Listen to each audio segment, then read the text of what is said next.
Joining us now, Melissa Mays with her fake fireplace behind her. Flint, Flint resident, Flint activist, and I would say a friend too. And I wanted to have you on because we're trying to raise awareness and raise funds for Status Coup, and I really can't think of anything I've covered more, and we've covered more than the ongoing water crisis, which pretty soon is heading into year 9. Despite the national media and the local media pretty much making believe that everything's groovy in Flint. And I wanted to have you on to update people on what's going on. For those that don't know, charges were recently dismissed against former Michigan Governor Rick Snyder. Yeah, I wish we had longer. We only got 20 minutes, but we could go on for 2 hours about that. Charges were dismissed against him and 8 other defendants because the current Democratic Attorney General, Dana Nessel, totally bungled the entire Flint criminal investigation. And I'm not going to lie, I wish I could say different. It's not looking good in terms of actual justice. And donated water wasn't coming from the state for several years, but now the private donations of bottled water has been cut off. And first question, as I always like to ask you, is the water safe in Flint? No. And it'd be really easy to answer that. Are the pipes replaced? No. Interior plumbing? Nope. Distribution mains in the street? Nope. Nothing has been finished. Actually, February 15th, we are going back to federal court because for the 5th time, we had to file a motion to enforce the federal Safe Drinking Water Act settlement that we came to in March of 2017 that was supposed to be finished in 2020. But this new mayor, this new administration, the past 3 years has fought us every step of the way, has gone years without doing anything.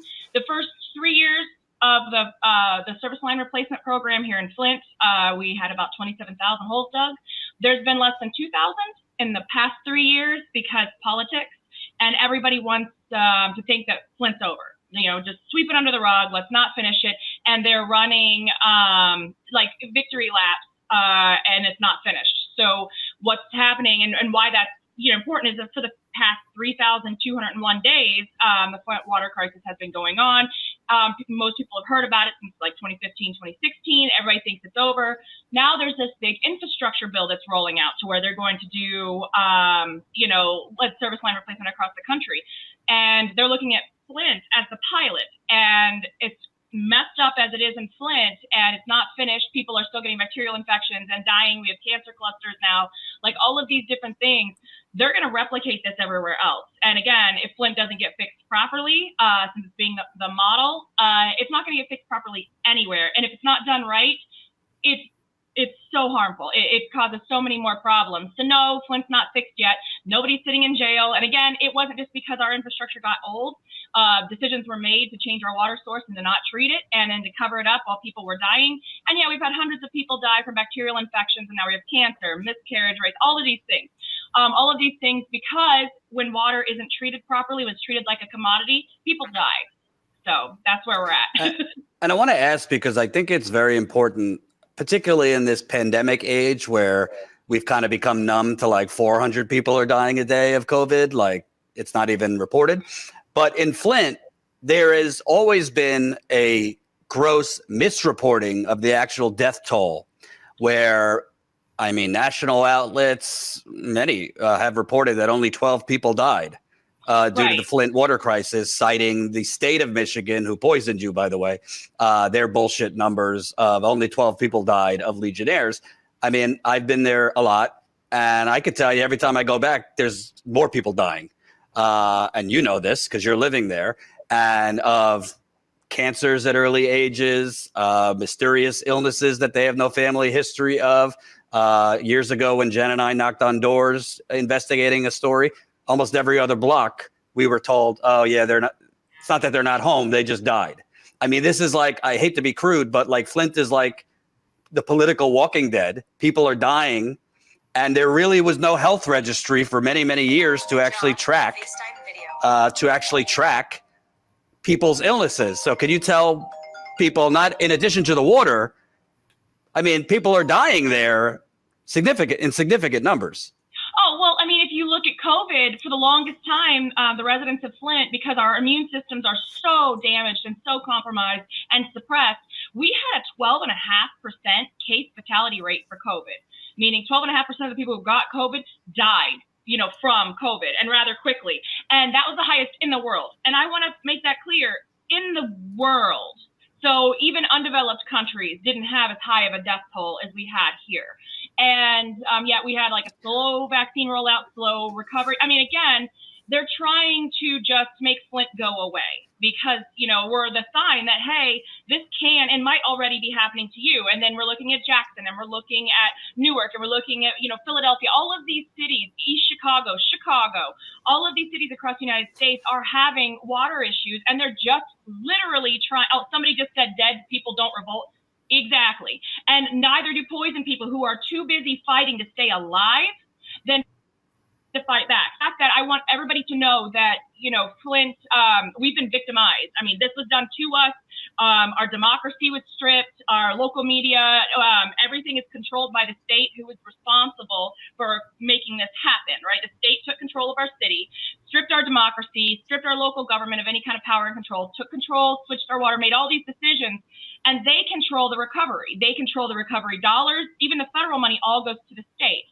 And so basically all of the folks that are at the state level who did this to us worked really hard and did a great job covering it up. And still, people are still coming back saying, well, the state of Michigan says, well, the state of Michigan did this to us, and the city of Flint did this to us. Right now, the city of Flint is allowing this to happen to us. And they're like, well, everybody says your water's fine. It's meeting federal regulations. No, a lot of it's not even regulated. The different carcinogens and cancer-causing agents and chemicals that we've been ingesting, inhaling, and absorbing through showering, they're not even regulated. And so they're just like, oh, well, and also for bacteria, they're not testing for it. They're not testing, and they don't say anything. I mean, we just had another huge Legionnaires outbreak, so we don't even know the numbers because they're doing everything to cover it up. So when the folks who are in charge and who caused your disaster are in charge of your recovery, we see this. And I mean, it was replicated with the big disastrous COVID response by our government. They politicized a public health crisis. And here we are, everybody fighting one another. I mean, I have no immune system. So I'm usually, I'm out there, I'm wearing a mask. People are looking at me like, oh, you're a Democrat. Because I'm like, first of all, no, don't you dare assume you know who I am. Both sides did this to us. I mean, well, the Republicans did it, but they were just happy about it. They're like, okay, die with your poison. Democrats promised to fix it, but then came in and did nothing, haven't fought to keep our bottled water going or to fight, like the state is just allowing the city not to replace our pipes, even though it's a federally mandated lawsuit. So for the fifth time, we have to go back to court. And then, so the city just went ahead and now they wanted to depose myself and a pastor who's on the lawsuit and, blame us. Like I'm out there, like not doing my job replacing pipes, like I'm supposed to be. They don't want to communicate with the public. They want to hide. They don't want the people's voices heard. So we continue to go back and back and back and back to go back to court because that's the only recourse we have.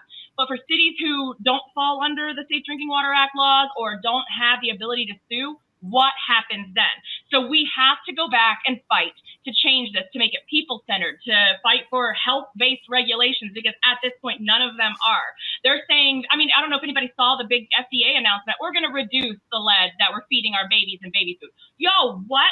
Why? Why are you giving kids lead from the beginning and then you're putting it in their water? They fought harder and it was easier to get it out of paint and gasoline than it is to get it out of our water and our food. Why is that? Because I didn't drink gas. I don't know if anybody else did, but I didn't drink gas. And we even had our paint tested in our house. And even if I did eat paint chips, there's no lead in my paint. So why are we allowing this to happen? Because we're allowing everything to be corporate. We're allowing our government to be run by corporations. We're allowing our elected officials to be sponsored, and we're allowing them to have, governmental immunity. So they can get away with it and use the old Nazi defense of I was just doing my job, and if people died, oh well. So we have a lot to fix on a large scale, so more Flints don't keep happening, because they are. Can I ask? I'm not saying nobody should care about the people of Ukraine at all. But I would have to think if you are sitting in a city going on 9 years, I want to repeat that. How many days? Because you count them. 3,201. 3,201 days. And literally Ukraine has gotten more money in 9 months. 1.5 billion. It was estimated that $1.5 billion would replace every single, and that's not even right sizing our city, like, reducing our oversized, water system. If you just replace pipe for pipe, water heater for water heater, faucet for faucet, every single piece of plumbing, appliances, and fixtures that touch the water from the water treatment plant up to our tap, 1.5 billion would completely fix Flint. And I'm like, but it's going everywhere else. And that's not even talking about, again, we wanted to shrink our system size so the water doesn't sit stagnant and bacteria grow. Because we have that problem too, because we used to have 250,000 people living in 8 factories running off our water system. Now we have less than 100,000 and we have like 1 factory. And so because, GM took off and, left us to, just fall apart and rot. So I think they're just waiting for us to completely collapse. So then, of course, they can do what they've been doing, shutting people's water off, taking people's homes, condemning people's homes. Oh, there's so much money for blight and knocking down these empty houses, yet all of our homeless shelters are full. And, we have 160 people a night in one single warming shelter since we just got dumped on a whole bunch of snow and it's cold. And so they're doing everything they can to either push us out or just let us die off and, or move away, make us homeless, take our home. 16,000 people in Flint, by the way, lost their homes because they could not afford their water bills. So they attached the unpaid water bill to a tax lien to the house and auctioned the home off, even if it was paid off, if they couldn't pay that amount. And I just want to point out, we also pay the highest rates in the United States for water that is still, making people sick and killing folks. So, and by the way, in a city that is, among some of the highest poverty rates in the country. So yeah, like right down the street, they're paying, $100 or so every 3 months. I'm paying almost 3 times that for 1 month for water. Plus I have to buy my own bottled water. And I hate endorse making people rich off of our, because Nestle then sold out to Blue Tryon or whatever they're called. And then Blue Tryon's like, well, it's not our problem, so we don't have to donate. And then our current mayor is like, oh, well, and didn't even announce to the folks of Flint until 2 weeks after the bottled water was cut off. That and the 3 churches that are running the health centers for 3,000 families a week found out the hard way. So now we're scrambling to get money to get bottled water back to the folks who cannot use filters. And again, the filters, they don't get rid of a lot of the contaminants, and some can grow bacteria if they're not properly managed.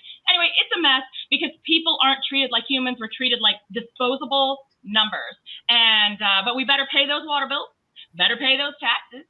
You better pay your, electric bills. You better pay all these things. Otherwise, we're going to take everything you have, or, and then, of course, we're not going to give you health care. We're not going to take care of you. Good luck with your poisoning, and just stop bothering us, or we're going to try to sue you, which happened to me, or we're going to try to depose you and blame everything on, the victims, because that seems to be the easy thing to do. All for profit, all to save a couple of pennies so they can use it to cut corporate taxes and then the money outside of the country. Well, the people here are suffering unnecessarily. Nobody should suffer. But it's not like Flint's new and everybody's just like, oh, well, Flint fatigue. We're tired of talking about it. Well, we're tired of living like this, but we still fight. We still fight. I want to bring up, and normally I allot like an hour because we could go on for an hour. I only have a few more minutes, but I want to bring up because I think, listen, we're doing this show right now to fundraise, but part of that fundraising is the corporate media literally exists to cover up what's going on.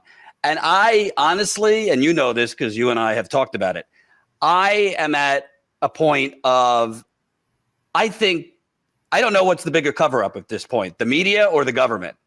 Because what I have dealt with and what you and your activists have dealt with there in terms of the media, it should be a crime, honestly. It should be a crime, in my opinion, what the national and local media, the responses I have gotten from media outlets, the lengths that media outlets on the national and local level have gone to silence activists, to silence the truth, to ignore, massive news stories on cover-ups. To me, this is the biggest cover-up of the 21st century. I don't care what anyone has to say. Watergate has nothing on Flint. If there was no president in Watergate, it would be nothing, okay? Nobody died from Watergate. You have, in the last few years, Status Coup is broke. The governor knew about the deadly Legionnaires outbreak 16 months earlier than he went to the public, and he helped cover it up. We have broken that they cheated on the water testing and manipulated the data to falsely declare the water safe. We have broken that they deleted their phones and destroyed their phones right before the launch of a criminal investigation.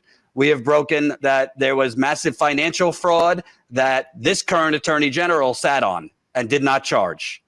I'm probably forgetting a few things, but we've broken, that Governor Snyder refused to hand over documents for 3 years and was allowed to. All of these things that we've broken, the Detroit Free Press knows about, the Detroit News knows about, Flint Journal knows, the New York Times tried to steal one of the stories we did, and they won't report it. And it's at a certain point, I wonder what you think. It has to go beyond just they don't care anymore. It seems like there's some financial motive here to declare the Flint water crisis over. Absolutely. I mean, if they can declare us over, then they can literally like half-ass every other city that has problems. Like our former Speaker of the House said, he said, if we fix Flint, then we're going to have to fix every poison city. There you go. So yeah, it is absolutely a coordinated cover-up. If we didn't have Status Coup, we didn't have you, Jordan, and your team working so hard to continue to share stories, to let me come on here and vent, to let me actually tell the truth, because again, the media is just reporting what the state's telling them. And we're like, okay, so you're asking my rapist how I'm recovering from my rape. Cool, great. So what's actually happening doesn't matter, because obviously they're going to downplay it. They're going to, downplay it so they don't have to pay so much out in lawsuits. They're going to downplay it so nobody goes to jail, because they're covering for one another. And the media, and it's easy. It's super easy to just say, oh, well, here's some fluff pieces. Here's some numbers the state floated us, so let's just report on that. And we have done so many. We worked together, and you have uncovered so many things. And I'm like, oh my God, here's this bombshell. Take a look at this. They're still cheating on the test. They're still, right now I'm looking at, spreadsheets with a mess. All of these are BS. Everything that's in yellow, I have 6 pages of this, are BS tests. And so that means that they tested in the same home, the same day, 2 tests, and they use the wrong bottles, and it's not full reporting. And so I'm just sitting here with all this stuff. I give it to you, and at least you guys get it out, and you elevate what's happening. You're talking about people dying. You've shown humans. You have so many people you've interviewed over all of these years that have died. But at least you captured their story. You captured their words. You captured their humanity, because that is what they always overlook. Everybody's just like, oh, here's some poor Black folks that are wanting something else. Here we go. It doesn't matter. It can't happen to you. Oh, yes, it can. And it is happening to people who look just like me, like you, every single community, unless you're up in that 2% sitting up on their thrones. Guess what? It can happen to you, and it's going to, because blue's the new gold. And covering things up, and it's coordinated, and it's impressive, to be honest, like how much work they put into covering it up, how much money they spent fighting us in court, fighting to cover it up, paying people off, all this great stuff. But at the end of the day, we're humans, we're just like you, and we don't have a whole lot of people in our corner. So we wouldn't be where we're at without you, because at least, even if the media is barely covering it, not talking about it, at least we're helping informing the residents so they know that it's not okay, that we're still fighting, that we're still sick, and they're still lying. And they're still trying to silence us and kill us off. And as negative as that sounds, it's just the reality of today. And yes, we're getting numb to all of the constant, police shootings and all of the constant, bombings and tragedies and poisonings. But guess what? And our planet's blowing up. But guess what? If we don't have an independent media to share the actual stories on the ground and how these are impacting people, nothing will get changed. Policy changes, legislature, everything is based on the people's stories, the people's lives, and the people's movements. So we couldn't do this and unite without independent journalism, telling the truth and connecting other people just like us. So, I thank you for that. Speaking of which, how do people help you right now?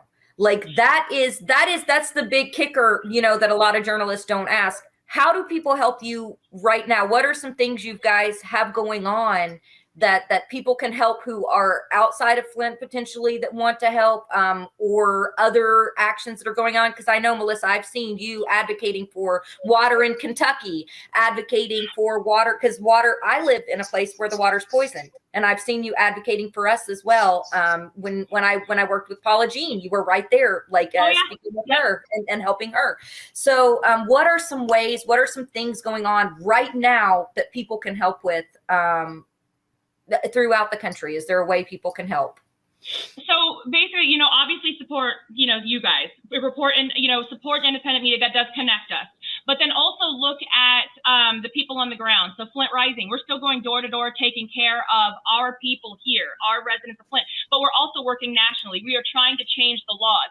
So we need support for that. I'd love to hire more Flint residents as staff because we need to knock on we got to get to our own 98,000 folks. We need help to do that. We need bottled water. We need people to, donate if they can.